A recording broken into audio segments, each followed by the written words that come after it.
Out in the Sonoran Desert, it's just about time for our hottest summer temperatures to arrive.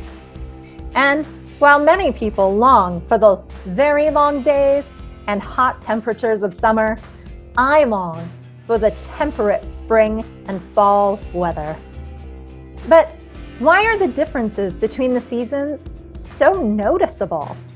Well, let's talk about the seasons, why we experience them the way we do, and why we have them. We have seasons because Earth is tilted. Really, Earth doesn't sit up straight and down on its axis. Instead, Earth is tilted at approximately 23.4 degrees relative to the ecliptic plane. Earth remains on this tilt as it makes its orbit around the Sun. But what is an ecliptic plane, you ask? Well, the ecliptic plane is a sort of imaginary semicircular path that the Earth follows as it makes its orbit around the Sun. That orbit, by the way, is roughly 365.24 days. And in that orbit, due to our tilt, amazing things happen as the amount of energy we receive from the Sun changes throughout the year, depending on our hemisphere of residence. Starting around June 21st, for example, Earth is at its furthest distance away from the Sun, but the Northern Hemisphere is tilted towards it, increasing the amount of daylight hours and the steepness of the angles of sunshine that warm the Earth's surface throughout the day.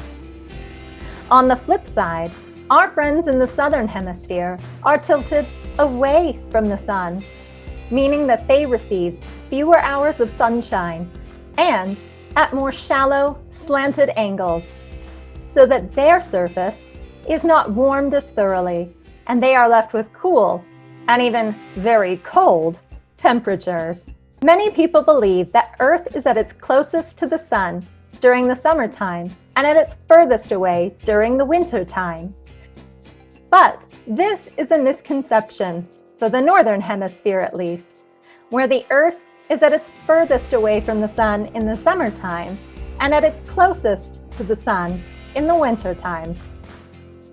In the Southern Hemisphere, on the other hand, the Earth really is closer to the Sun during the summertime and further away during the wintertime.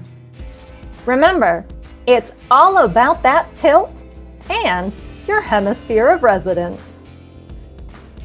Now, I know that may sound a little bit confusing, but someday you may get the opportunity to visit countries in the Southern Hemisphere, like Australia, Burundi, Angola, or even Madagascar, and you will see for yourself how, when it's summer in the Northern Hemisphere, it's winter in the Southern Hemisphere, and vice versa.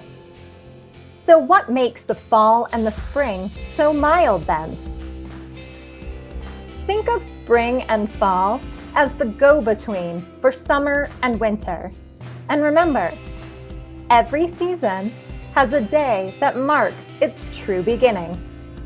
The June solstice, occurring around June 21st each year, marks the beginning of summer for the Northern Hemisphere, and is the day when the Northern Hemisphere receives the most amount of daylight, as the Sun is traveling its highest and longest path through the sky. From there, the Earth continues its orbit along the ecliptic plane, moving away from these harsh, steep angles of sunlight.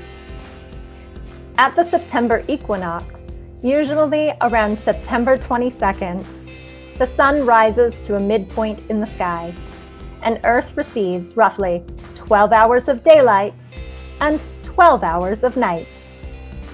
The days continue to get shorter as the Northern Hemisphere moves further away from the direct path of the Sun, and the Southern Hemisphere takes its place. The Northern Hemisphere receives its fewest hours of daylight on the December solstice around December 22nd, and then moves again towards the longer hours of daylight and warmer temperatures on its way to the March equinox, roughly around March 21st or 22nd. And just like the September equinox, the March equinox brings 12 hours of daylight and 12 hours of night, no matter which hemisphere you live in.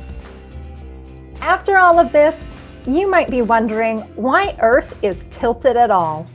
Well, scientists hypothesize that approximately 4.5 billion years ago, a Mars-sized object, Theia, crashed into Earth, basically knocking it over. And we've been tilted ever since. But that's actually a great thing.